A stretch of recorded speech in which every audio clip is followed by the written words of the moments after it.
So what was the outline of things that I probably missed? We talked about how I'm going to like burn down a police station if my internet goes, and That's cool. then we talked about LaRue and how they invented calling your favorite sex person baby. They did invent that, yes. Yeah, you're all caught up now. No one ever did that before No. LaRue. Definitely not.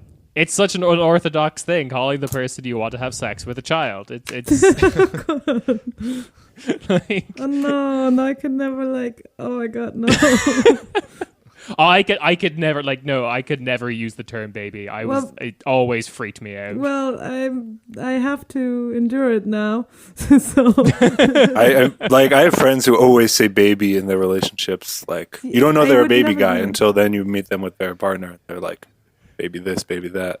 yeah, I would never do that, and now I have a boyfriend that only constantly calls me baby. Julia, have you ever been with someone who would call you, or have you ever called someone a bear or Bärchen? Oh my god! Sorry, that peaked. No. I love how Yulia just had like a reaction like those two kids just now. Oh my god! No, that's disgusting. No. But people in Germany do it. It sounds cute. Shut. That's why I don't fucking date Germans. That's why I don't date Germans. Because they have horrible Kosenamen, like horrible nicknames for their lovers. Well, Yulia just dates burly Italian man who call him my sweet gabagool. No. Hey, you're my gabagool bear.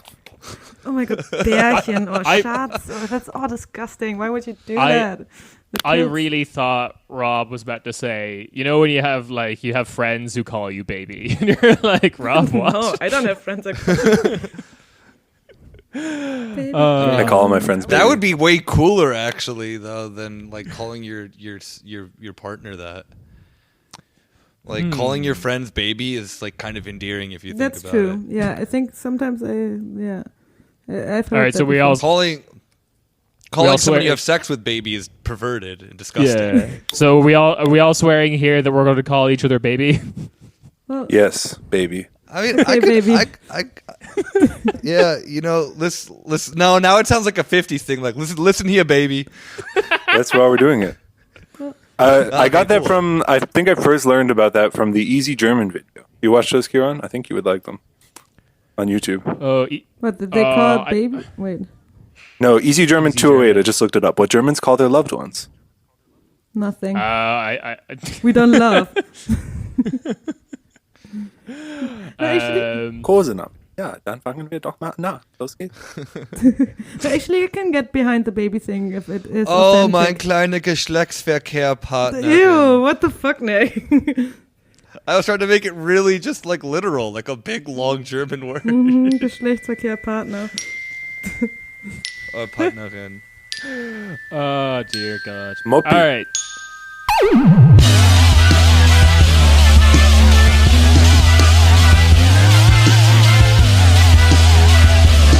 Hey, and welcome to an incredibly casual episode of Corner Späti. We've got the full gang here. I'm Kieran. I'm joined by Julia, Oh, that's me. Hi. Nick, Hi. I was hoping not to be last, and I'm not. Haha, Rob. and also Rob's here. I guess Nick spoiled that. Jeez. Hallo, Schneckis. Schnickies. Okay, Look, baby I'm girl. learning German. Okay, I'm baby learning all the worst German. Schnecke, Oh my God. Schatzi, Bärchen. But Oh, Schneckel is Oh, like... stop it. These are all I horrible. know. But is Schneckel snail? Yeah, snail, Schnecke. Schnecke. There's only one Irish one I know, and I kind of like it, which is Quizla, which is like The- pulse. Okay, that's cool. Pulse? Yeah, like heartbeat. That's not the worst. It's not the worst. All the German ones are really Germans bad. are really bad Yeah. with that. So I'm Yeah. taking baby. Like I'm fine with that, actually. Now that I've stacked them up against all the German ones, yeah, sure. Yeah. Also, like I can't do anything against it. So Anyway, as we are getting used to recording this stuff remotely, we were about 5 minutes away from recording this over an actual phone call. That would have been wild, but doable. Listen here, Kieran. Long time listener, first time caller. I was almost Your actual forced to write Nick like a long love letter, like from Civil War times. Just describing the jokes I wanted to make on the podcast. My dearest baby. Dearest baby. my dearest Nicholas. Love you, baby. Ooh, started in the Civil War, obviously. Just ends with ooh. Oh, all right. Yeah. So we're just having a casual episode here. All right, where the world is ending. But Well, it's either dealing with the outside world, which no, we've done that 2 weeks in a row already. Yeah, everyone hates it. Or we deal with then our new world, which is an existence in self-isolation, having to communicate with your friends via the internet, which apparently now is being rationed, which we can very clearly tell because this is very difficult to record. Also, since I got my $1,200 check from the U.S. government, I don't have any complaints anymore. Government's working. What? All Americans are getting $1,200. I actually need to send in my taxes so I actually get it. Helicopter money or what? Helicopter money. Yeah. Wait. So if I have an American bank account still, do I get it? You need to have filed 2018 or 2019 taxes. Oh. Ah, fuck! I didn't make any money. Well, You made money last year. Also, if you didn't make any money, I you can haven't still file filed my taxes. You just have to W-4. put zeros into all the things. But I don't have. Was it W-4, W-2, or the whatever? Fuck! I haven't filed any of those since I've lived here. We can counsel off the air. Okay. I know that the IRS is listening to this now, and they're like, "What? Oh, an American hasn't paid their taxes living overseas? Like, I'm gonna fucking get you." Uh-oh. It's really Fun like fact, I've done Americans it. still have to I've done it pay every year. You taxes. just write like a bunch of zeros and then you sign your name and you send it in. Oh, I still There's have like to do my taxes. there's no double taxation treaty unless you make more than I looked it up like $102,000. I really like that. I'm never making that much money in my entire life. So. Yeah, I really like the idea that the way Rob describes it, he just got like the back of a letter that like TK sent to him, and he's just like 0000 Rob. Just It's worse than that. to My dad America, just writes in please. all the zeros and then I sign it. That's sick. Ooh. Anyway, going away from fucking tax chat, let's talk about what we've been watching, because now that we're inside all the time, we've been resorting to be like watching some of the wildest stuff or some like really good stuff. I don't know.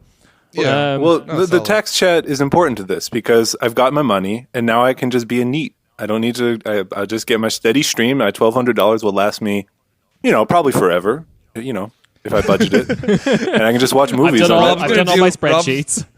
Rob's gonna do the thing that Charlie does when he's like, I can feed myself for a week with $5, and just like grabs like he's like, I'm gonna get vitamins and just like mush them up into a paste and make energy balls. All right. Speaking of which, I started watching Doomsday Preppers. King, that's one of my favorite shows. It's so good because they're all going to die. Yep. They're all genuinely stupid, but they all look like they're having a lot of fun. Some of them are fucking psychos. A lot of them, I'm like, if I had a bunch of money just sitting around, I would want to like make a fort with me and my buddies in the middle of like the New Mexican desert. Like that actually sounds like a good time. Yeah, there was like, I think it's the second episode that I watched Yeah. where it's just like this very old couple who are spending their retirement in like this plateau in Texas building like a Yeah, dude, sustainable it's sick. house. That's one of the best ones. Yeah, that just sounds like a nice retirement project. Yeah, your friends, and all of assault weapons. Like that to me sounds like a really good time. But then my favorite one is the one where he gets like he basically gets this wife from Colombia and then has to like introduce her to the fact that he's no longer going to live in Somerset, Massachusetts, and he's actually going to like fuck off to an RV in the middle of the country after she just comes to America and deals with all that shit. Oh my god. They're so cool. I haven't seen that one. I just really like the one where the guy like destroys his thumb because he's too stupid to load a gun or like fire it or something, and then he faints. Oh yeah. That's in season 2, or at least the second season that's on Netflix. Yeah. He shoots his thumb off like an absolute fucking idiot. Yeah. That guy, big respect, Arizona Energy. That dude lives in like Glendale or something like that, or Gilbert, and this guy, just like thinks he's a fucking operator, and then the gun misfires in his hand and it shoots his thumb off. Yep. It's when he wants to take his kids shooting. Yeah. Oh god, it was that was definitely one of my favorite ones. Another one that was really other guy good that faints because it's exactly yes. This other fucking guy who's like a doctor in Texas, and then they're like, oh, we're having our security measures where they have their outposts, that then they make sure that no one's like, they make an IED, the IED goes off, and they have like a dummy that they start shooting at. Well, the one dude has he invites like this family. Yeah. His buddy then is supposed to give suppressing fire when they're inside the outpost. And then he shoots his gun from inside the outpost, and it makes the other dude deaf from the sound. And then he starts crying and starts throwing up and shit like that. It's so good. Yeah, and then he thinks he will never hear again. And then he said like, oh, I don't know if I can have you here anymore and shit like that. And it's like, this was about trust. And they're all such so babies. Much good shit to watch. They're such babies. Yeah. All right. Is there anything because I think studying the science of Marxism, Leninism is somewhat like doomsday prepping, because it's just, it's more suited to my skills, which is sitting and reading and not moving. But I think it is psychologically preparing yourself for a great change that is coming. So I think that I can understand these people. I think we're on the same page.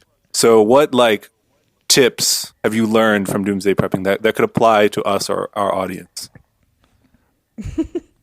Is this just a general question? This is from doomsday preppers, actually. Or you, because you all seem to know the show quite well, and I've never heard of it. Yeah. Oh no, absolutely. Like the only tidbit of advice, because there is like in between all of it, there is like actual things and like lessons that you can get out of it. The biggest one is that then that I've gotten from the show is that then everyone's all like, when shit hits the fan, I'm gonna get my ass out of here. I know.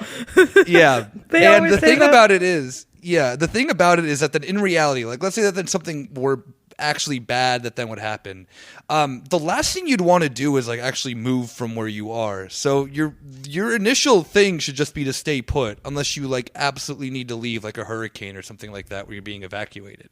So that is like an actual lesson I learned, is that everything that these people do, don't do that. Stay where you are. Make sure that you have enough. I mean, and even like what we've been doing like right now. I'm not gonna lie, I had to think about doomsday preppers half the time, being like, all those idiots would be dead by now because they would have like fled to the middle of fucking nowhere or whatever, and then probably have starved themselves out by the time of being like, yep, we're just gonna wait out the the quarantine here in the forest of Brandenburg by ourselves, having no actual outdoor skills whatsoever, because they learn everything from like YouTube or something like that. Yeah. And the only skill that they actually have, at least in the US, is that they're just all like shooting guns, and then they all just like collecting canned stuff. Some of them are a little bit smarter, but the overall majority of them are idiots. Only thing is you just stay put and you make sure that then you have enough stuff, and that's helped so far for me. Not gonna lie. So the two things that I've kind of like picked up that I find really interesting about the show are the people who are like best prepared. So like the thing is that before they investigate like how each person is preparing and stuff, they ask them like, why are you preparing? Like, what is your doomsday scenario that you think is like right around the corner? The ones who are always the most prepared, I find, are the ones who have the least plausible here's how the world's going to end thing. Like, there's this North Korea is going to attack the United States with.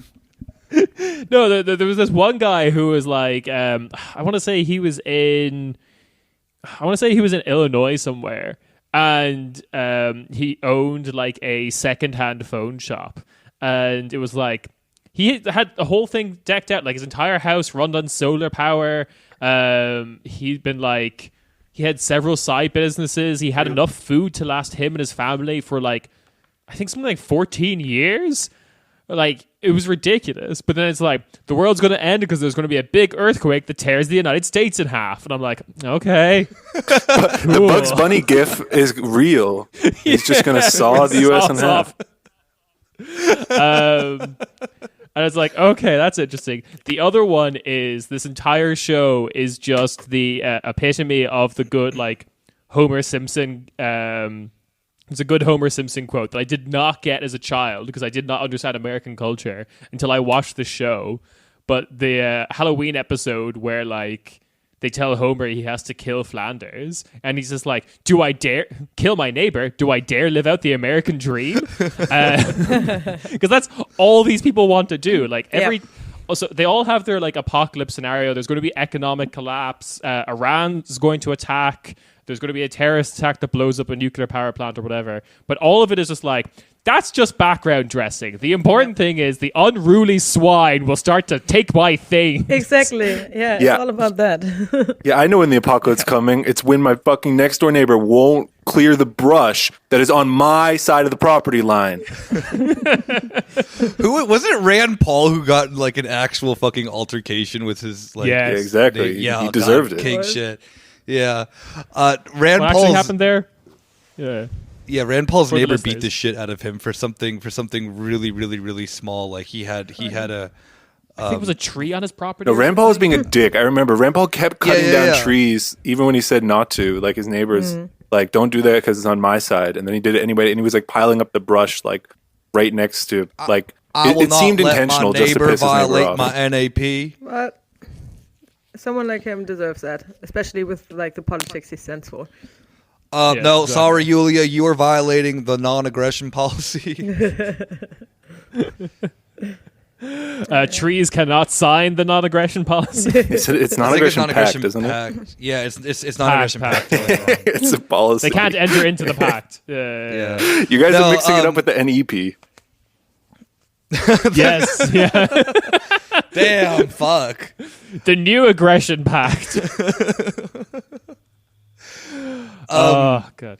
But yeah, the thing too with like doomsday preppers that I see that it's just like also like internalized or just like it can only be American too is exactly the thing of that Homer Simpson quote of like how many people I see on Instagram back in Phoenix who are like, damn, I wish it was zombies, you know? So that they like every fucking just douchebag American wants to like pretend that they would be like, yo, like fucking virus, I can't kill it, but I fucking go ape shit on some zombies, bro. Like, and there was actually that really bad, what's it called? That like really bad like troop made zombie movie, you know, that just like really perfectly encapsulates that. Well, a lot of zombie movies, like there's an era of zombie movies which is just fantasies about killing your neighbors. Yeah, it's that.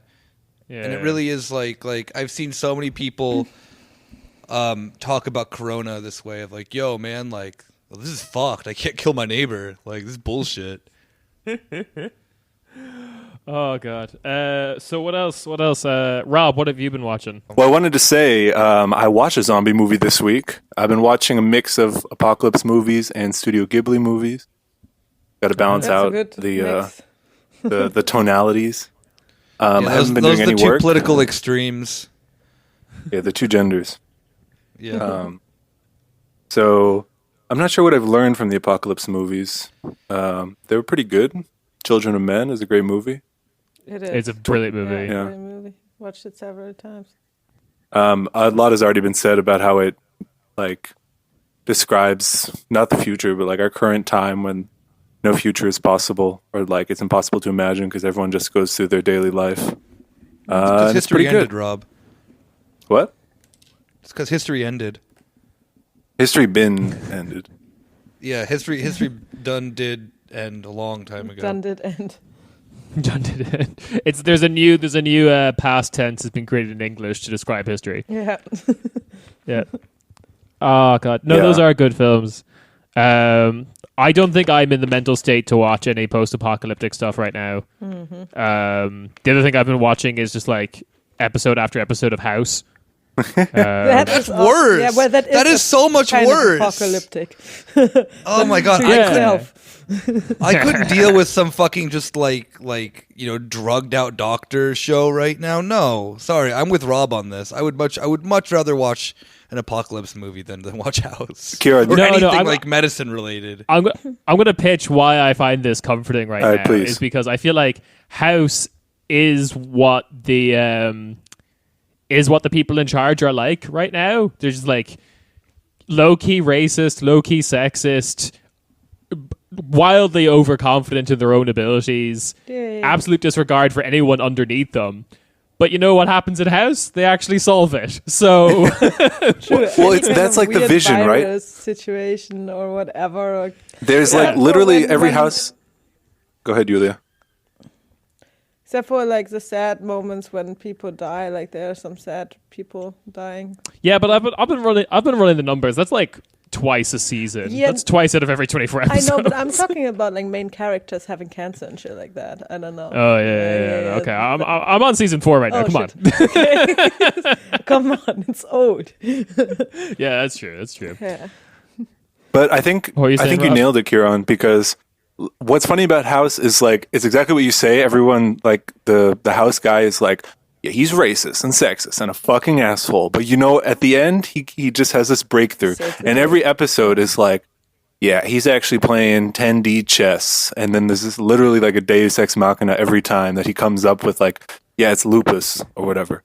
Which is the vision of the elites. They're like, yeah, I might be racist, sexist, and everyone hates me, but I'm going to come up with the right answer at the end. I'm pretty sure they're not. But that is absolutely the vision.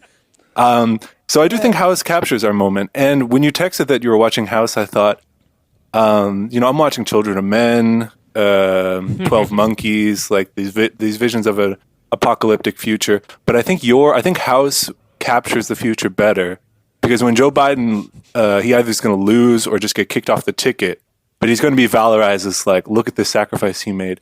And I think they're going to remake House with Joe Biden as House.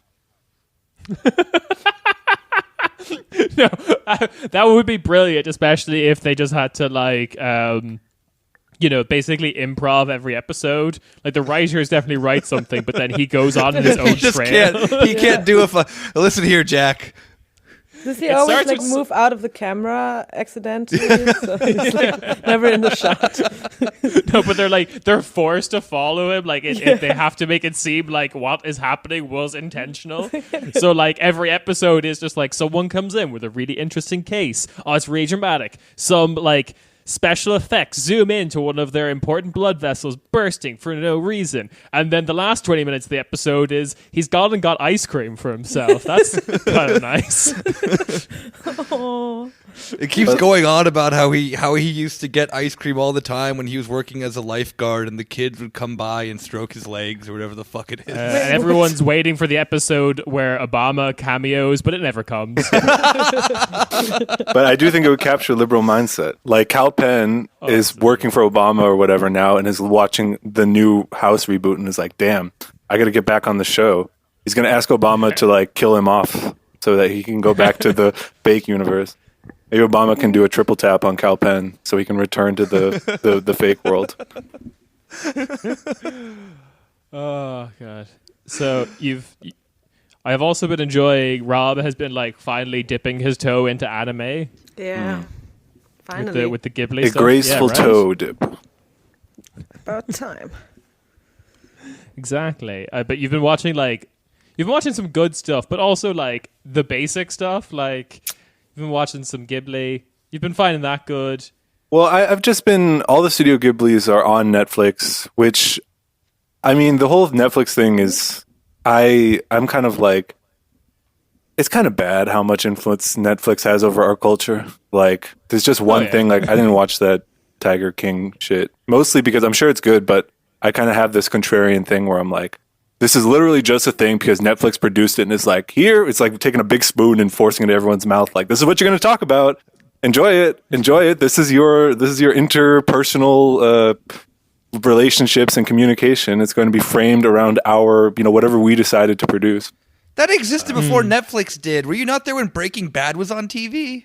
No, it's worse with Netflix because on TV, like you have cable, and everyone tunes in to watch Breaking Bad because people like it, or Game of Thrones or whatever. Actually, but Netflix is like, Tiger you're King 'cause on this platform. You all pay for this platform, and Netflix, like, they boost it, so you log on, and they're like, watch fucking Tiger King in big, letters or whatever. As soon as you log on, you're like, all right, I guess this is what I'm paying for. I will let you know that Yulia and I steal my sister's Netflix account. Thank you very much. Exactly. Also, I stream illegally, so like Breaking Bad and shit like that illegally streamed on Minecraft.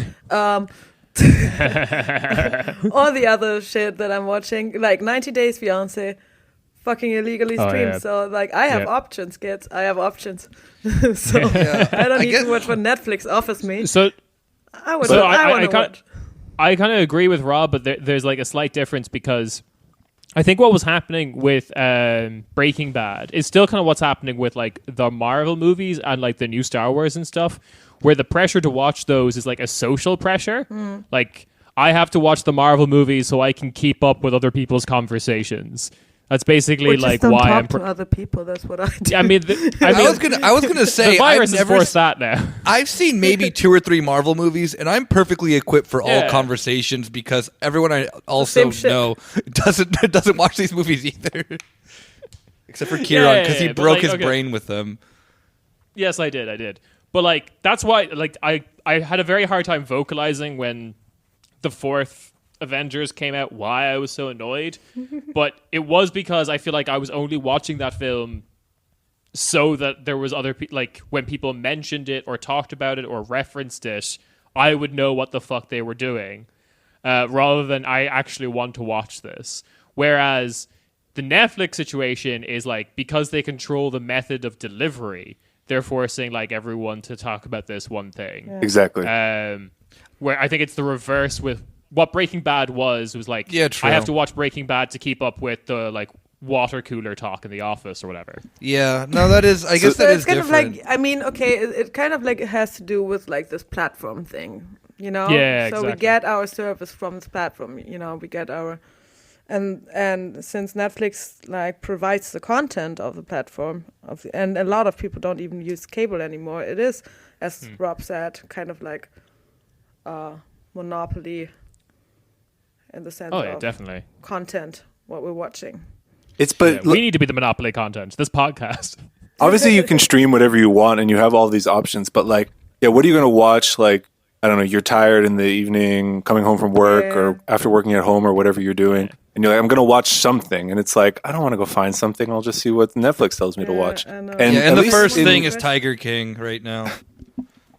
I don't know. It just seems to me like Netflix is a Mort & Joe, and it just like gives you just a little bit of water very grandly, just like cracks it open, and just like a few episodes of Tiger King sprinkle out, and it just washes over you, and you're like, I guess I feel alive.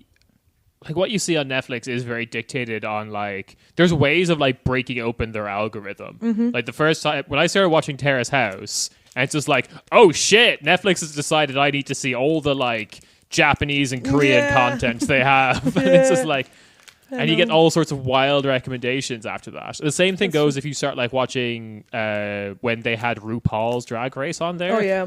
Yeah, then you get all the They have it. Yeah, you get all the anything and everything that then could queer be shows. Queer, yeah. Yeah. Or LGBT. Yeah. And the thing with like, I don't know.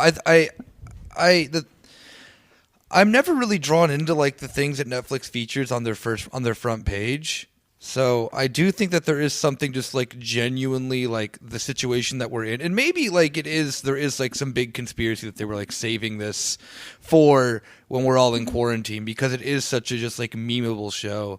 But I know that then like half the time whenever Netflix like gives me an ad for something that just looks god awful, I avoid it like the absolute plague. No matter if anyone's talking about it or not, because Netflix, like made-for-Netflix shows are horrible. Then made-for-Netflix documentaries are also fucking atrocious. I actually watched some of those, especially the teenage movies that are about teenage angst, depression, and shit like that. I'm always like, okay, that looks like something not easy to watch, but kind of easy to watch, but also like kind of sad, kind of like, I don't know. I find them very entertaining. The Netflix made shows. Yeah, I mean, Movies. there's the Netflix shows that there's a lot of different types of the Netflix original shows, but the ones that I don't like are a lot of the drama series, which end up just being like 10-hour long movies. Yeah, that's true. Yeah. I can't even think stand of those. one like that. Mindhunter was like a 10-hour long movie. Oh, Like season one I've heard of the name Mindhunter. like once or twice.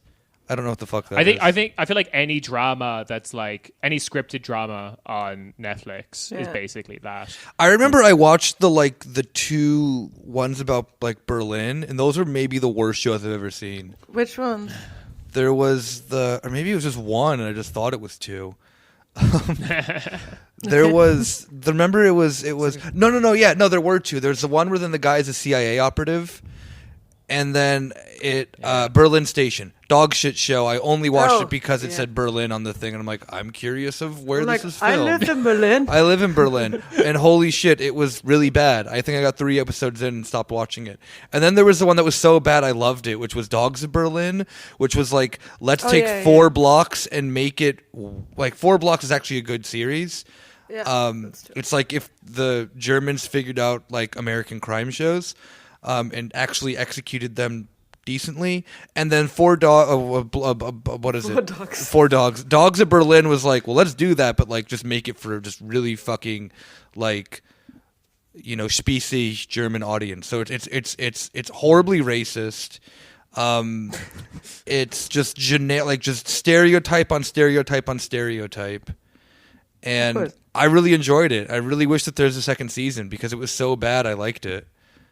And I have nothing else to say about it other than you should watch it if it exists in your country still. It may have been so bad that they took it off Netflix.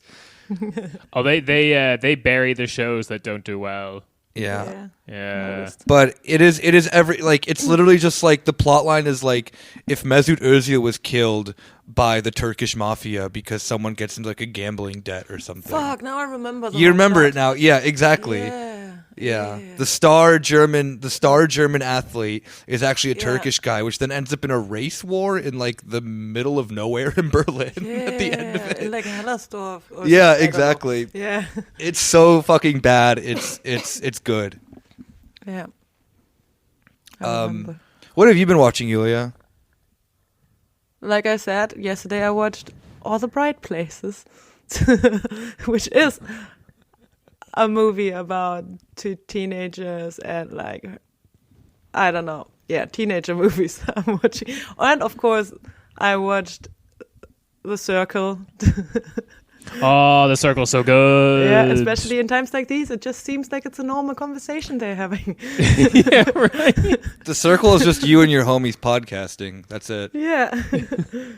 So I'm watching stuff like that. I'm watching good movies in between. Like I actually made a list of stuff that the problem is you can't just like, you know, you're bored as fuck. You just want to get into a movie, but you really don't want to get into a movie. You know what I mean? So you really don't want to concentrate that much. You just want to relax.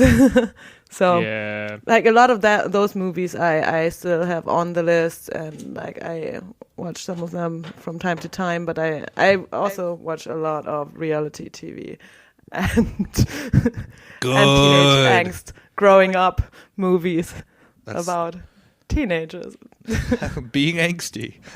being angsty, yeah, and dying sometimes and sad stuff. What have you learned from these shows? Like, do you feel? I would feel like way OP. You know, like these teenagers have all these teenager problems, and it's like, yeah, I see that, but like I can handle that now. I'm in my late 20s. Well, I don't know. I mean, like, her sister dies and she falls in love with this boy, but he is kind of like, he has his own problems. Then he kills himself. Yeah, I don't know. Oh, shit. Those are the teenage movies I'm watching. So, I don't know. Yeah, that's fair. If I can, the reason I went on my Netflix soliloquy was to introduce, like it was just self-flagellating because I am watching Studio Ghibli just because they're all on Netflix now. So I'm just, a slave to the algorithm like everybody else. Yeah, you can do it and participate and acknowledge it. It's fine. Yeah. I still have to. I still have to like finish a lot of like anime TV shows that I started, but I haven't finished. You know. I've been doing that too. If they don't immediately grip you, you just have to drop But them. even There's when- not enough time to watch all of them. Yeah, but there are a lot like some that really got me. Like if I really want to just like watch food, I want to watch Food Wars. You know. Like, Food Wars. So yeah, this is the thing that happened when like Rob was like looking for more anime recommendations. He was like, what's the good stuff? Like not the meme stuff that you like." Yeah. And I'm like, "There's no distinction between these two things. Those are both the same thing. What are you talking about, Rob?" I like the animes that teach me about eco-socialism and have little 12-year-old protagonists, which seem to be every Studio Ghibli movie.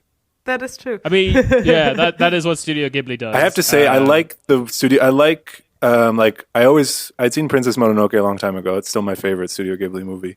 I like fair. those. I guess you'd call them fantasy ones.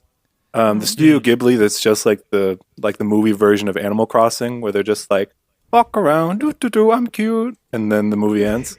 They're all right, but I get kind of bored. No, they're beautiful. I like.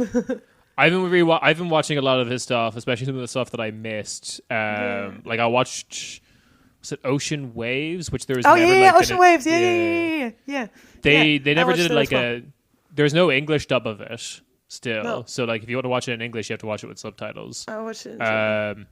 Nice. There's like Europe. There's like French and German and Italian. Of dubs, course, but there's because yeah, it's Europe. Yeah, we like that stuff. Culture.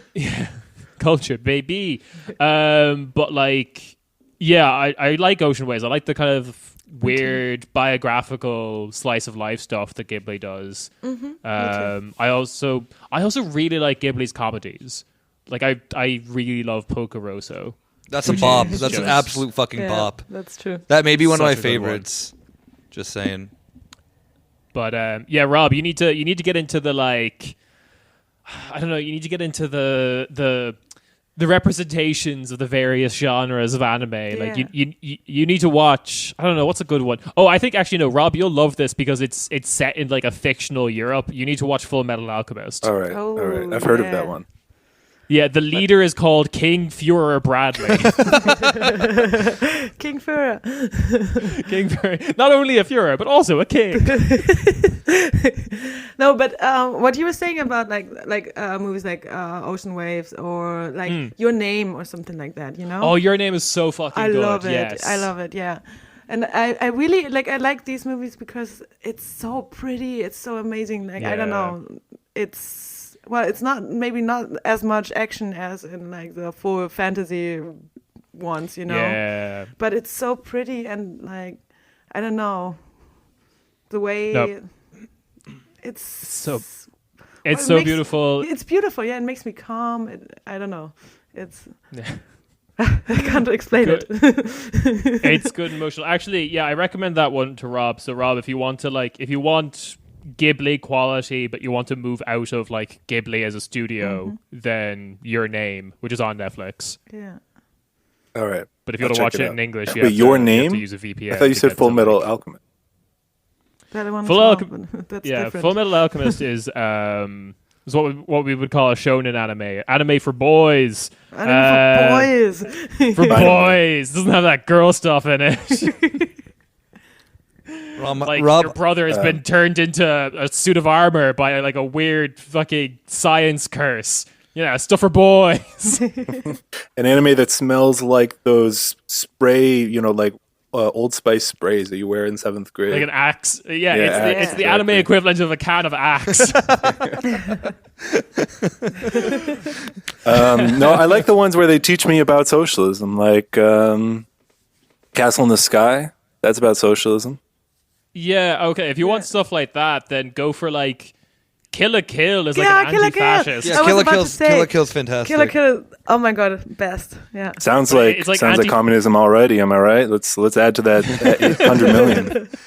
No, It's seriously. it's anti-fascism, but in the ultimate anime way, it's set in a high school. Exactly. That's where the In a fascist resistance high starts. school. The tip of the spear. Yeah. I should clarify for people listening who haven't seen it. The Castle in the Sky is about socialism, not because there's a utopia in the sky that is built off of like a long history of industry and knowledge and then turns into this it sheds that and reaches like the eco utopia communist paradise. No, it's about socialism because the main character has a girlfriend drop out of the sky for him, which is what socialism is about. It delivers you a girlfriend from the sky. But like, yeah, no, Hayao Miyazaki is like, he's anti-capitalist from an environmentalist perspective. Because he's a real fucking, if you've watched any Ghibli films, you know he's like enamored with nature. Yeah, he loves nature. Yeah. And posting a little bit of eco-fascism sometimes. Eco-fascism. Eco-fashion, yes. But like, yeah, I came across that in the zombie movies too. Like even a movie like 28 Days Later, which is pretty good, like it's a critique of military and stuff. They still have to be like, damn, what if we're the virus? Those horses look so beautiful running around. Like, is there any apocalypse movie that doesn't have at least like a little bit of that? Children of Men is pretty disciplined. They just have that scene with the deer, but that's it. Yeah, I mean, you could do like a compare and contrast of like the original Dawn of the Dead versus Zack Snyder's Dawn of the Dead, which is just fascism. Everything he changes about it. It literally opens with like a woman in a burqa like eating someone because it was made in the Iraq war times. I think I've also told you this as well. It opens with like a truck very slowly crashing into a petrol station, and everyone was like, why is this truck moving so slowly? 9/11. And then someone realized it was like traced over the footage of the plane crashing into the tower. That's beautiful. Zack Snyder, absolute insane person. But also watch Food Wars. That's another anime you should watch. I'm going to be honest with you. Food Wars is not on my list. It should be. It should be. It's really good. Yeah, it should be. I have to watch informative things that teach me about history and politics. No. Stop it, you nerd. Food Wars deals with class. Speaking of... Actually, yes. There is a reading of that Food Wars does deal with class. Yeah, very much. It's very obvious, actually. But he's the son of someone who owns a diner. He can't possibly be a good cook. Yep. I see. Yeah. Speaking of class, I hear Nick, you've been watching The Sopranos. I have been, actually. I'm on season 4 already. Now that's a show I want to watch. I've seen like bits and pieces of it because it was always a show that then like my parents were watching. But I never I think I've seen like the last 2 seasons, but I had not seen everything up until that. So it's been like a nice refresher. Not into the sense like I don't give a shit about the mafia stuff. It just is a perfect insight into the state of New Jersey, which is where my mom's from, and it's too real. Like it's a little bit too much for me to come to terms with at times. Wait, back up for a second. What do your parents think about it? My mom fucking loves like it's her favorite show of all time. Got good taste. Yeah, I mean, like to be very fair, I mean it is a really good show. There's a reason why like so many like people like Milo just meme it all the fucking time. Like it definitely has that quality, but it's like there's a ridiculousness of it that just kind of like hits a little bit too close to home for me, and I really appreciate it for that. And that's like the thing I'm having the most fun of is just how like New Jersey the show is. Like the mom is like the most stereotypical old person from New Jersey who's just all like, oh, just let me die. And this and like just dumb shit like that. I can't describe it. It's just as my mom says, it's the New Jersey state of mind, and I can't sum it up as anything more than that. But The Sopranos encapsulates the New Jersey state of mind probably better than any other media. That maybe like Jersey Shore probably, just if you want to be stupid and funny about it. Yeah, Jersey Shore. Yeah, no, I've been watching that. I've been watching Tiger King, obviously, because I'm a little piggy who follows the Netflix algorithm, according to Rob. All right, I haven't seen Tiger King, so based on the memes, there's a guy who owns a tiger. He's the only good one. Everyone else sucks. He ran. I didn't know he ran for governor. That's some new information. He ran for president too. So did he own a private, like a for-profit zoo, or did he save the tiger from the for-profit zoo? Well, just look What at was him, that Rob. part? This is my reconstruction of the plot of the show. You're gonna stop doing this. This happened on the Gyrovision live stream where you just mentioned Tom Nook, and I was like so excited that you were playing Animal Crossing, and you're just like, I just picked it up from the internet milieu, the rich ichor that I siphoned off of Twitter, and I'm like, God damn it, Rob. I mean, If I'm forced to read it, I'm gonna regurgitate the content. You know what, Rob? I actually I would like we could do a thing, like the thing of people were told to like create the Harry Potter plot even though they've never read the books, and they come with just like these like ridiculous like things that are not remotely close to the story. I want you to do that with what you know of Tiger King already. So go. Like I like where your mind's going already. So there's the one good guy. There's not much more. I imagine he like takes his tiger out for a walk to show off, like just he and his tiger against the world. Okay, keep going. I think he's like the pitch is, I guess, somewhat similar to like Making a Murderer. Like, I guess he's supposed to be some kind of bad guy, but you sympathize with him. I don't think he's murdered anybody, but that's the pitch in the Netflix show. That's all I got. I mean, I think your description was way too vague that you're kind of not. Is really the show off. about neoliberalism? That's my question. The Sopranos, I believe, is about neoliberalism. Well, The Sopranos is about just like, yeah, like the I don't know. It's a New Jersey. I The ultimate product of neoliberalism. yeah, I'm about to say it's a product of neoliberalism. It's also kind of like in that weird like late 90s, early 2000s thing of like where culture is just like kind of just like in this like slosh of just unsure of what then. Yeah, I mean, end of history sort of bullshit and whatnot. And it does deal with like the post-industrial sort of side of neoliberalism. I mean, obviously, and like this kind of like search for. But Tiger King is not about. I mean, probably about neoliberalism. It's just about a cool dude who wants to do cool dude stuff, and some people won't let him. And that's the ultimate crime here. No, the thing that's really wild to me with it too is that then it isn't just him. There's other people in the show too who've not gotten nearly as much attention as Joe Exotic, who are far more interesting than Joe Exotic. Right, that's his name, Joe Exotic. I thought that was two separate things people were referencing until yesterday. No. Joe Exotic is one beautiful, beautiful man. He is the Tiger King. I like when it wraps up like that. Like then I'm like, okay, there's only one thing I have missed, not two. Yeah. No, he the other people in the show are just as, if not more interesting than Joe Exotic. I mean, Joe Exotic is a character, but there's like the other dude who then kind of started this whole trend of like making these tiger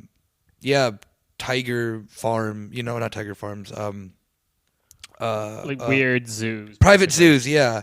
And he has like a harem where he has like 8 wives.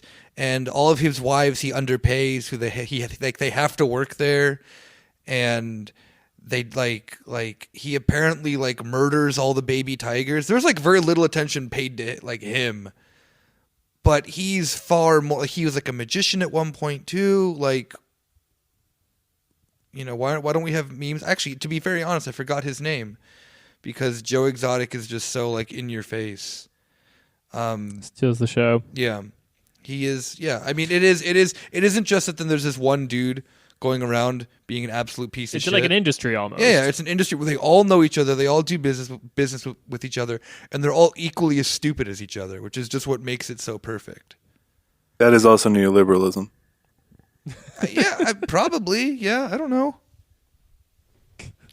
But so I've never seen The Sopranos, but my understanding of it is. I guess you could call it postmodern instead, because there's an image of how, like, whatever. Let's take Tiger King, for example. So I imagine there's an image of, like, this is what fucking P.T. Barnum or whoever it is, Bailey or Barnum. P.T. Barnum was like he was a business king and doing all this stuff and running the circus. And you have that same idea a little bit later in time, but with the like classic like mafia gangsters, like they had a code, they had ethics and stuff. And that is tied to a bygone economic era in the United States. And what you have now is just those myths that you think you can like grab onto, like, yeah, I'm like this person. But then what you're actually exposed to is just the reality of the current situation. Like, you can keep living off that myth. That's all we got. But like, it's kind of, I don't know whether to call it ironic or like just humorous to see like how it actually plays out in reality. Yeah, I mean, like, well, the thing about it that I think that a show like The Sopranos does better than like other crimes, because the way that then I've kind of had this going in my head is that like there have obviously been shows after it. Like I would say that like Sons of Anarchy is like The Sopranos for rednecks, which is like it's just a like it tries to do then the whole thing of like, see, there's this guy who's conflicted, this and that, but he's just doing what he has to do because, you know, he was born in this life. Where I think that The Sopranos, being like you said, like postmodern, is just kind of like, yeah, taking this thing of like I'm glad that it isn't like an Italian dude who made the show, because it would have just been really fucking lame, obviously. Like, see, they're just cool dudes who have friends and whatnot. They're just doing cool friend guy stuff. But in reality, it's, yeah, I mean, it is all of that.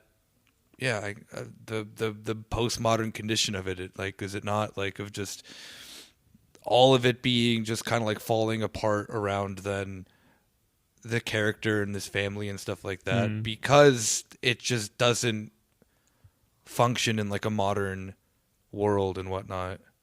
And yet he's still an absolute piece of shit, you know, like it's still like, I don't know. Yeah. I mean, I got nothing else really.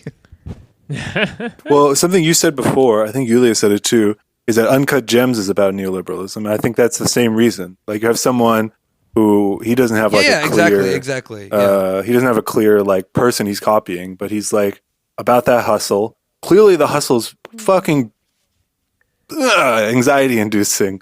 Like, but you just act like, yeah, I got swag, everything's fine.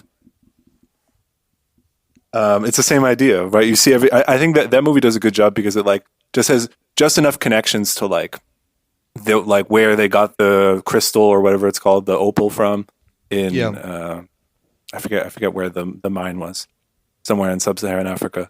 And then you have the connections with like Adam Sandler's character is at one level in relation to like so Kevin Garnett as a basketball player and The Weeknd as like a singer, and about how they're all like, it's just like this strive for fame, clout, whatever you want to call it, is built upon like just the fumes of this economic system. It's not a productive process. It's just trying to like, you know, carve out a little bit of clout for yourself while the giant pool of available clout shrinks and shrinks like the Aral Sea or something.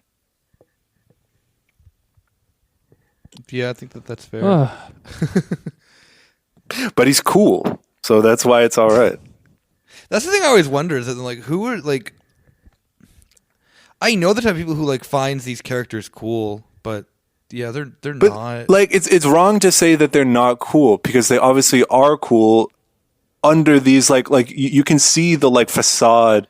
No, of course. No one's inherently cool. You can see the facade about how it's created, without like dismissing it outright. Like, you can't think, like, you just have to accept that, like, the constructed nature of it.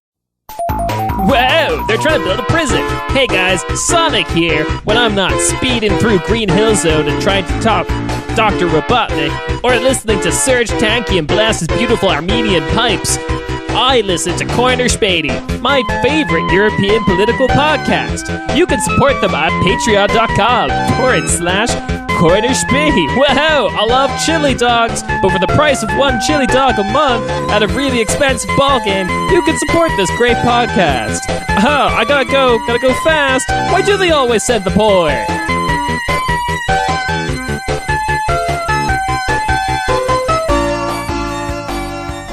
I want Kieran to explain his dissertation, because we didn't get to it.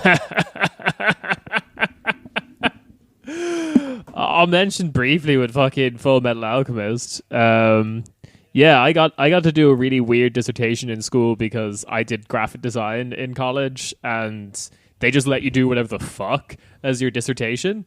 Wait, so are you a doctor? Do you have a PhD? Is that why you wrote a dissertation? Or is it a master's thesis? No. Dissertation's the other one. Yeah, no, I'm a bachelor's or whatever. It's okay. We can keep saying it if you want.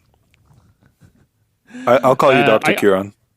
Okay, Dr. Kieran, I can quickly explain. No, I did my dissertation on Japanese media's depiction of Europe, which is wild. Especially, I think you'll like it a lot, Rob, if you watch Full Metal Alchemist, because it is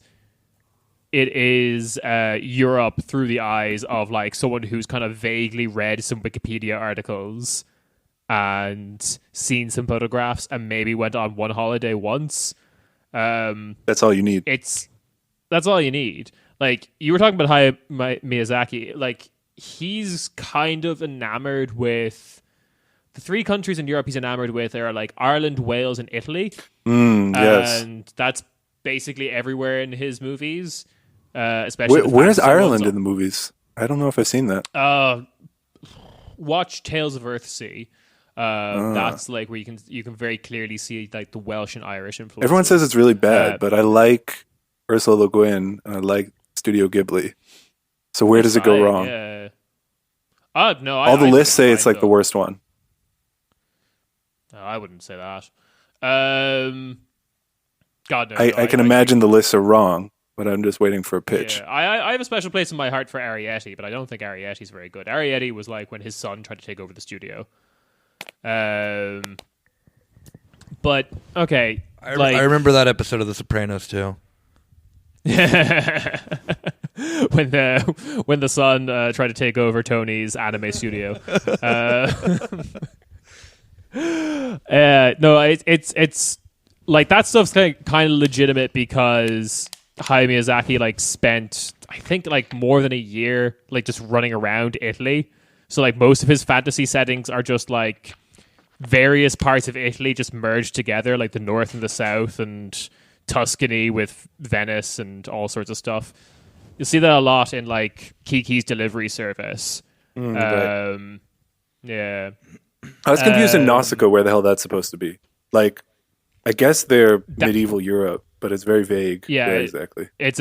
Of course, yeah. But like, that's just his kind of interpretation of fantasy, which up until very, like within Japan, up until very recently, most fantasy has been like expressly Eurocentric. I think like that's the importance of like Naruto. Like, Naruto was specifically a project by the author to make like a purely Japanese fantasy setting, which is pretty cool for that purpose. But also it's Naruto, so whatever.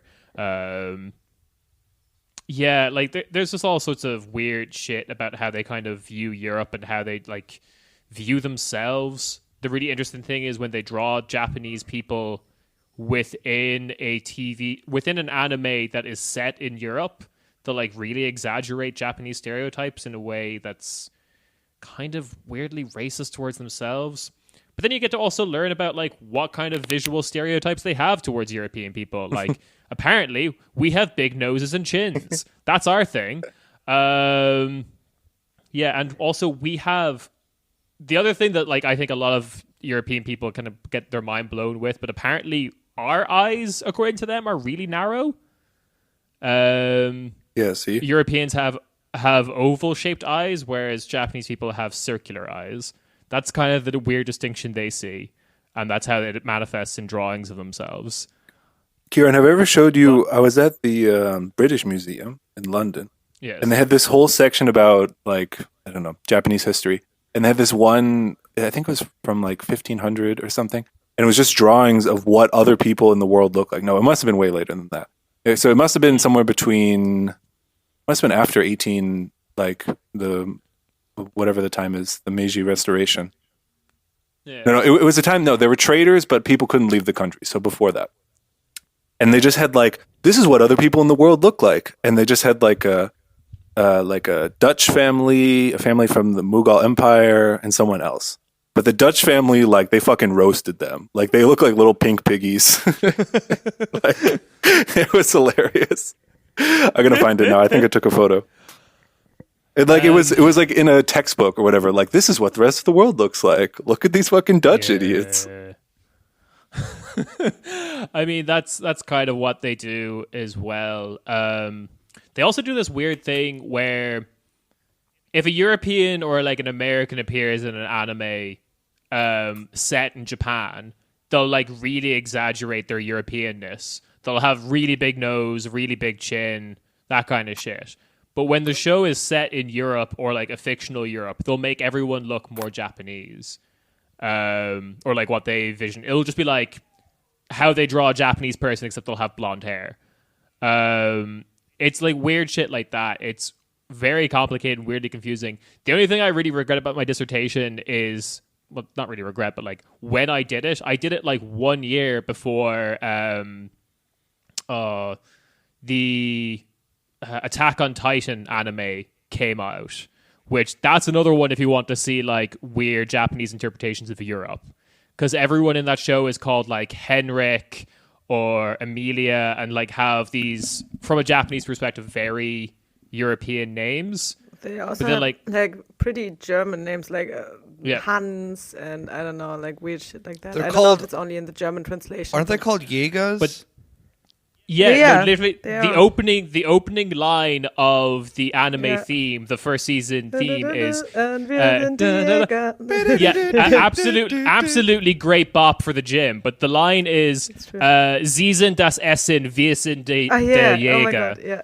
They are the prey, we are the hunters. It's very fash. The show's not good, especially when they reveal in later seasons that the Titans come from like Jews. That's a whole other episode, I think, of explaining that one. But the other things they do is like, they speak kind of German in the theme song. Everyone has very German names, but at the same time, the architecture is like incredibly Tuscan. The leading theory before later scenes came around was that it was actually set somewhere in like the Carpathian Mountains. So it's like somewhere in Romania or Hungary. Like that. Like it's Austro-Hungarian. Yeah, pretty much. Fucking and also Titans program that they had. The other thing is that when they shout the line in the anime, Sie sind das Essen, wir sind der Jäger, they're literally showing like a picture of the Queen. It's all very like, again, what Japanese people in a weird kind of cartoonish way think of Europe. And it's really interesting to look at, especially when you start to think that, oh yeah, European countries, they're so like crazy different from each other. And then Japan is just like, haha, no, you're not. And then they just merge them all together in their shows. I definitely appreciate that, you know. They're more unified than like we are in our idea of Europe. Yeah. So I think to end off this episode, what would people recommend to watch? Like, what are you planning to watch next? If anyone has anything on their list, who wants to go first? I can start if people want, because there is actually something that I thought would be very comforting right now. And if anyone hasn't seen it, should not be House. I will not watch House. I know that's not. Well, I'll continue watching House, but that's not what I'm going to recommend. Is if anyone hasn't watched it, strongly recommend Nathan For You. I'm going to be watching that. I have that written down. I actually do. You really not watch watch Nathan it. For You? You would absolutely fucking love it. Yeah, I've thought for a while, but I've never seen it. You know, I have very high standards with TV shows. I only start them if I know I'm going to like them. So. No, you need to lower your standards, man. Get into the void. Stop. Send me a link. I'll watch it. Nice. Nick, you've seen Nathan For You, right? Me? No. Yeah. Okay. Shit. You guys, okay. I'm going to give the pitch of Nathan For You. Nathan For You is like a mock... I've seen it. Julia? Okay, good. Yeah. It's like a fake reality TV show of this guy called Nathan who goes around fixing businesses, and all the businesses he's interacting with think he's real, think he's like a part of an actual reality TV show that is meant to help businesses. But he just suggests all these ridiculous ideas that are technically all legal. I'm trying to think of a good example. Oh yeah, he got like a gas station to advertise like really low gas prices with the condition that you could only get those gas prices with a rebate. And then he put the mechanism to get the rebate was like in a post box hidden in the middle of like the Sierra Nevada mountains. Um, What's the one where he It's- makes a band? I think he probably did make a band at some point. Yeah, there's something about making a There's band. one. There's one where he like. Rob, you're getting technically that confused with P Diddy. He had a whole show that was about that. If Nathan for You should remake Making a Band Making the band. with just like, I don't know, random people online, like kind of producers on Instagram who are trying to get famous.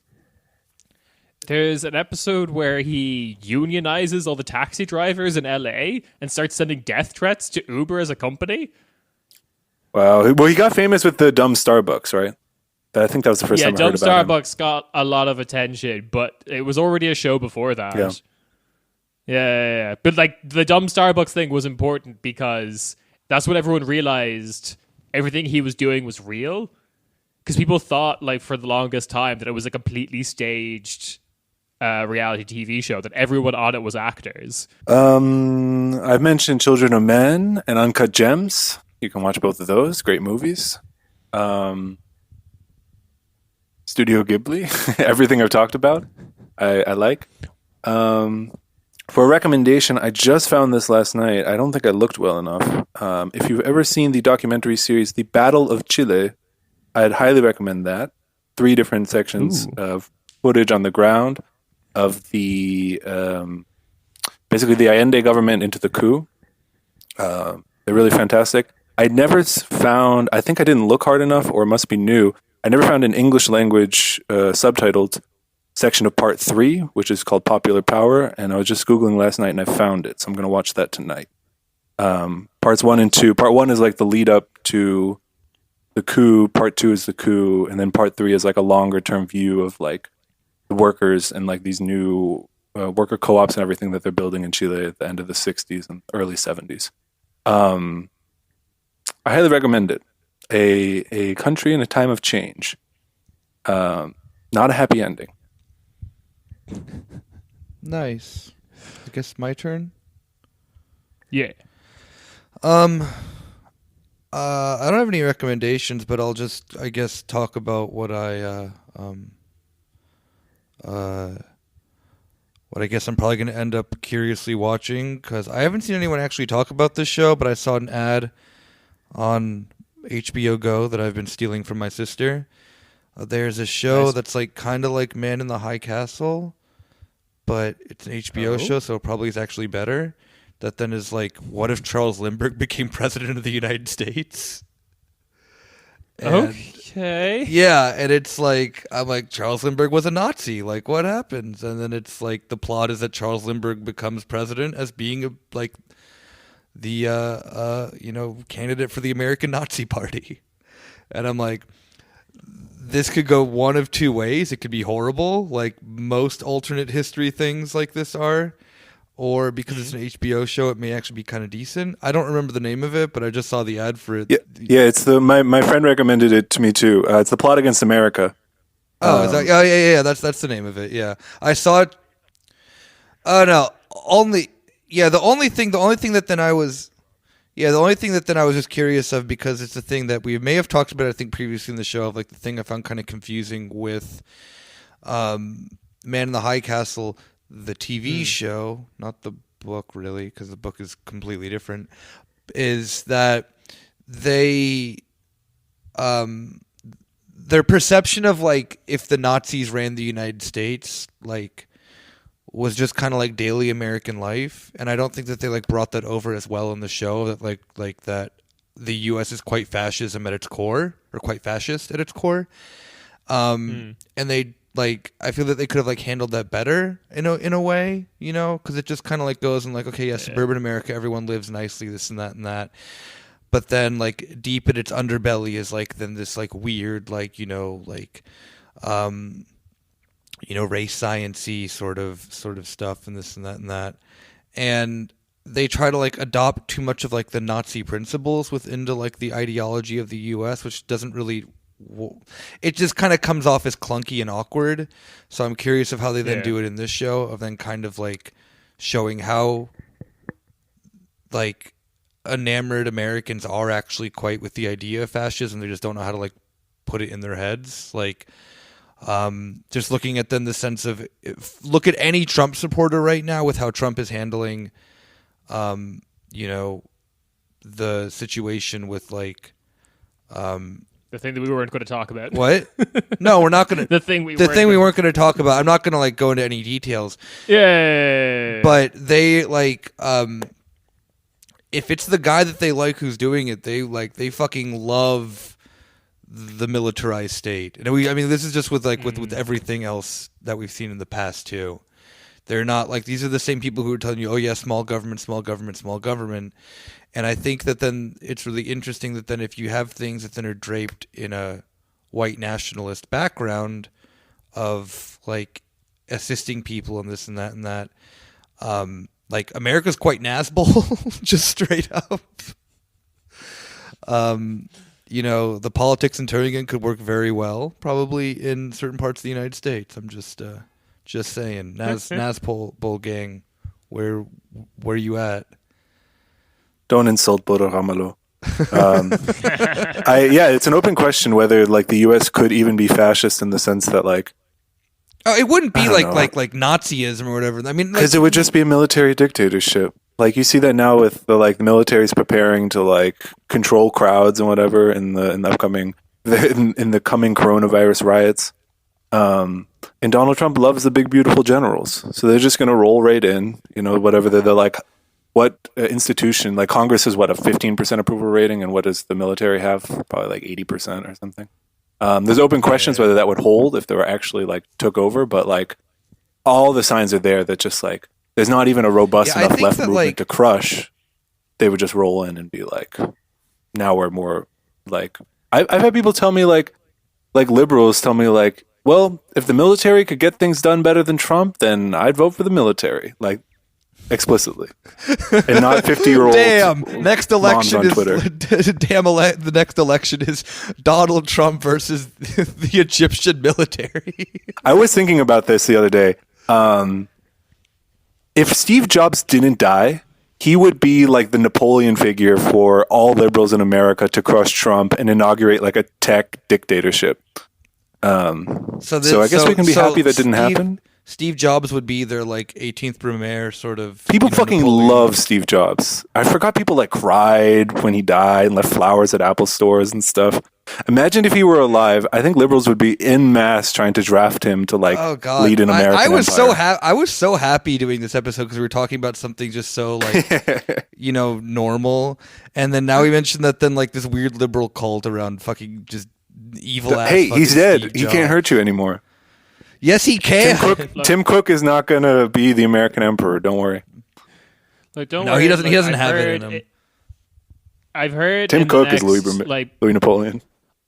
I've look, guys, it's all going to be grand because I heard the next presidential debate that the military has requested to sit down.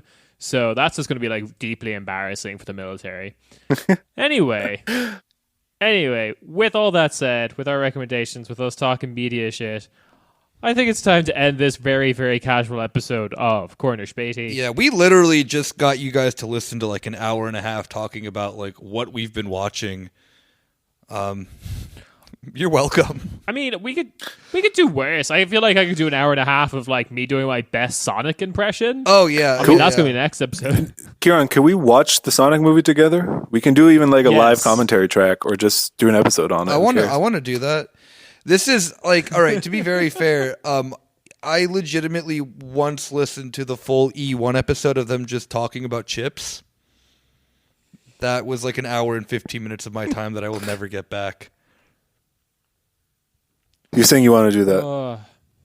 Yeah, so I think that's to cope with quarantine. This is now just like a media podcast, so that's cool. But like we don't even like analyze it properly. We're just like, watching that, it's cool, whatever. What are you watching? Hey, it's about neoliberalism. Hey, Martin whoa. Scorsese Hey guys, movies, you that's see when Sonic went neoliberalism. fast? That was sick.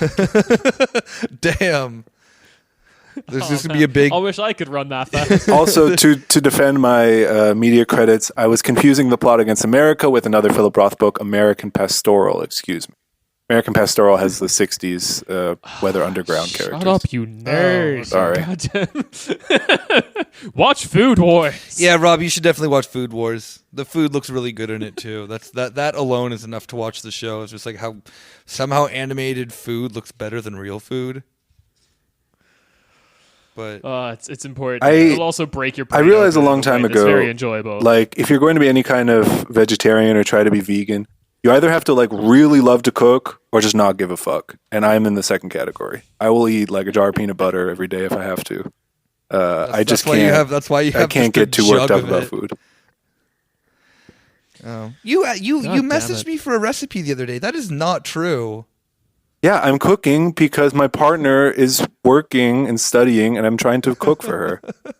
Yeah, no, that's how it starts, Rob. It's like trying to impress other people, and then suddenly you actually give a fuck about cooking. That's Yeah. how it works. Yeah, if me, I would just eat my protein shake for dinner.